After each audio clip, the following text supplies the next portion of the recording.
Hello and welcome to this weekend's edition of the FM21 A-League Rundown in partnership with A-League FC.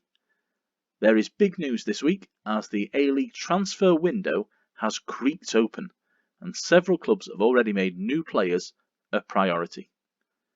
As always, rundown reports on the transfer news and the results, beginning with Adelaide United.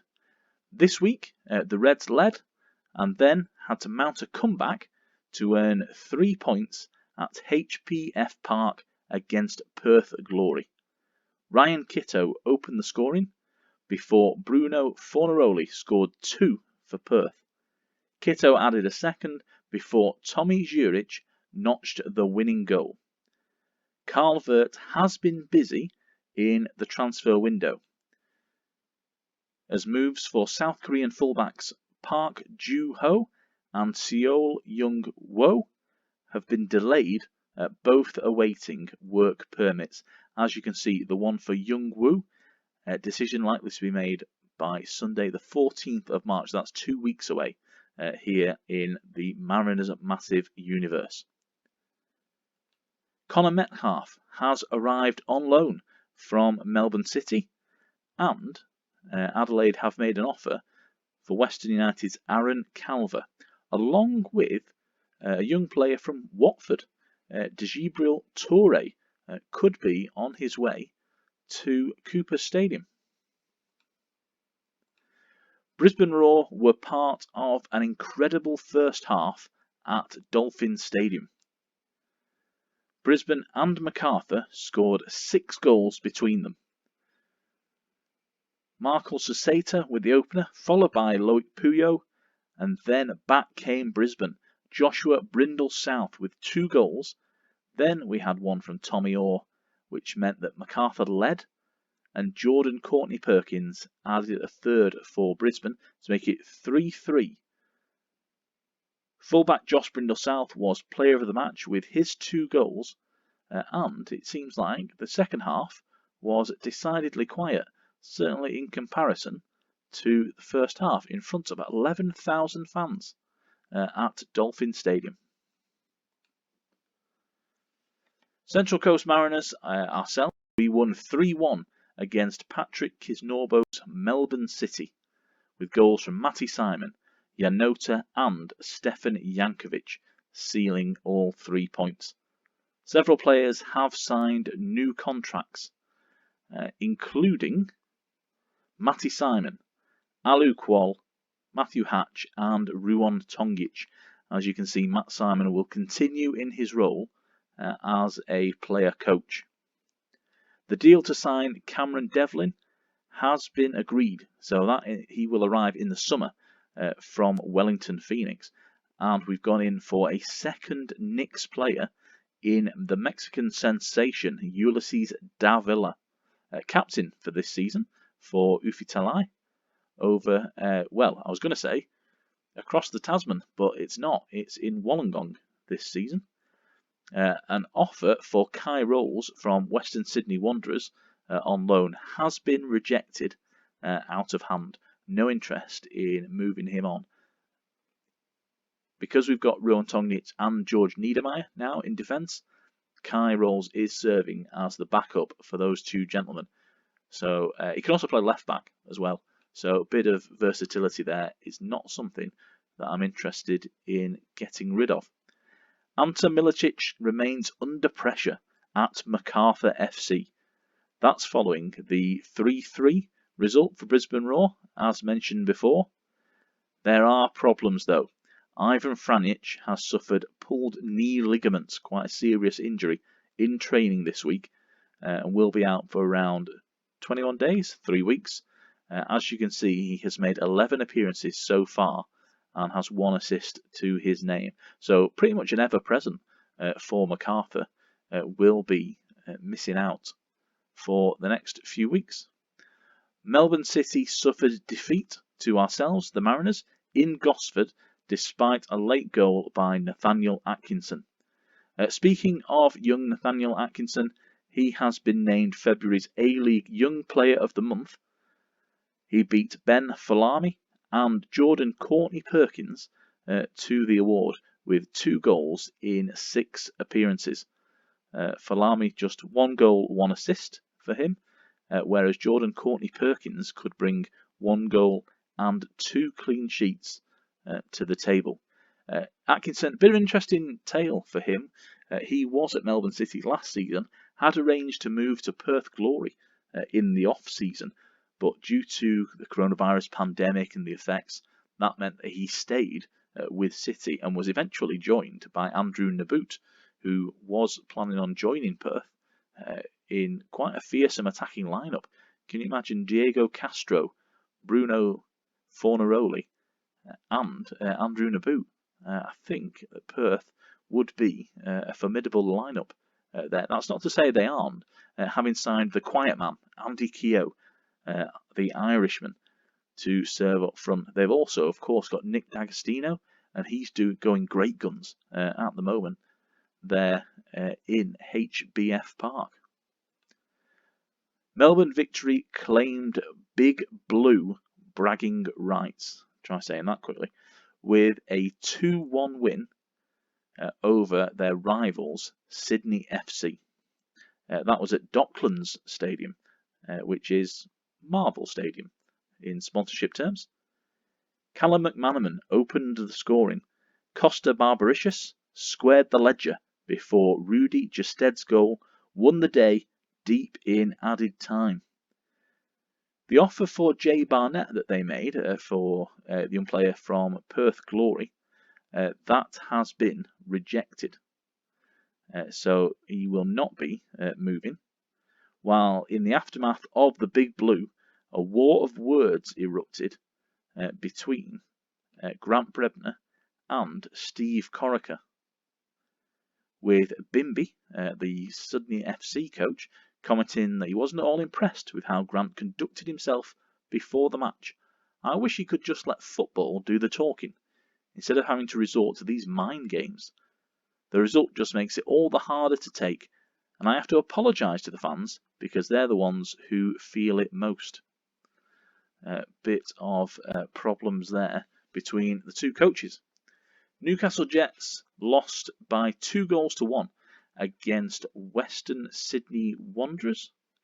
United, despite Costa Petratos being on the score sheet.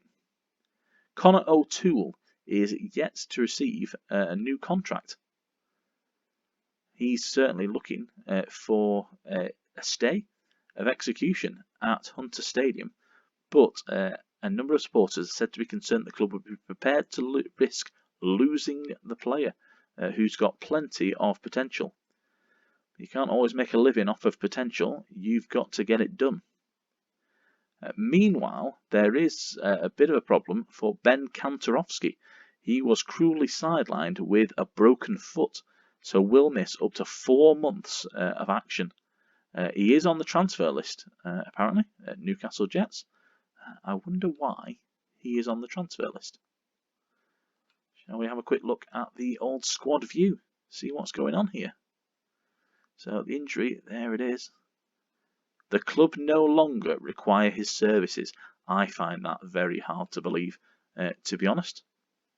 Especially considering the Newcastle boss Scott Miller has been seen at Dolphin Stadium, reportedly checking on the progress of Joey Champness, but you never know what he might have picked up from a visit to Redcliffe. Perth Glory, well, they collapsed to that defeat to Adelaide United, as mentioned earlier. Neil Kilkenny has penned a 1-year deal. So this news item here, completely out of date now.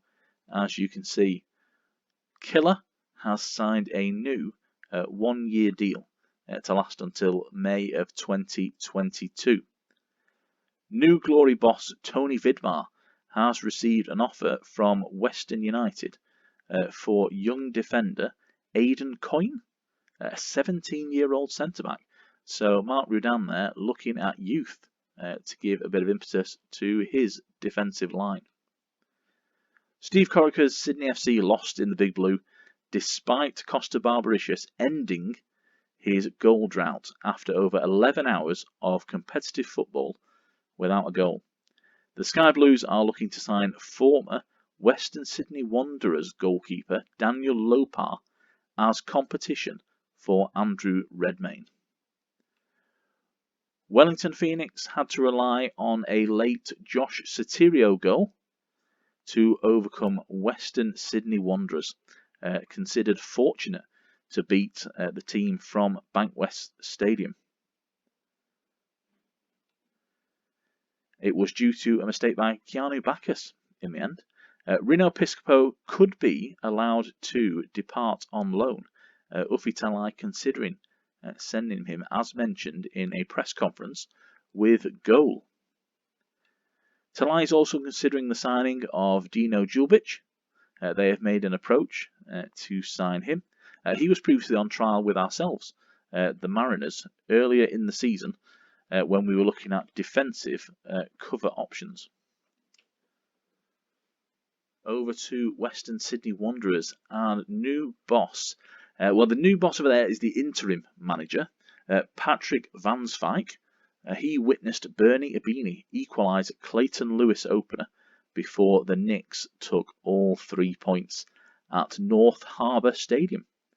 Their bid for Kai Rolls was dismissed, as we mentioned before, while Ziggy Gordon suffered a damaged heel in that game against the Knicks. He'll be out for around another 9 days, but given recovery, it's probably 2 weeks before you'll see him again in a Western Sydney Wanderers shirt.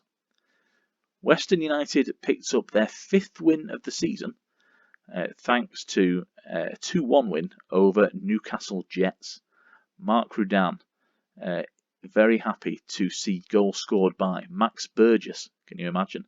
And Alessandro Diamanti will get out in the end in the last 10 minutes. That meant that Costa Petratos' goal was for naught. Rudan has made an approach for Aidan Coyne from Perth Glory, while Adelaide have submitted an offer for Aaron Calver. So a bit of a surprise that he would then try and sign another young player. Not quite sure about that, but there you go. Calver has started just 1 game all season, so this makes it a bit more likely. Max Burgess yet to agree a new contract, which is probably the least surprising thing that I've read this week, given his real-life battles against the club. One that rarely the player seems to be losing, I have to say. He has also reached the yellow cards limit, so he will be banned for an upcoming game. In terms of the league table, as you can see, Central Coast Mariners still top by 6 points now from Wellington Phoenix. A big gap then back to Sydney FC, 7 points. Although they do have 1 game in hand. They haven't won in the last 5 though. That says a lot why Steve Corica is blowing up at the media. Lots of competition really between 4th and 9th, as you've got clubs separated by just 4 points from Adelaide United down to MacArthur, who are similarly in a bit of a shocking run of form there. The bottom 3, we've got Western Sydney Wanderers and Newcastle Jets. Carl Robinson, of course, also having bit the bullet earlier in the season. They've played just 13 games. Perth Glory played 15 with just 6 points their return.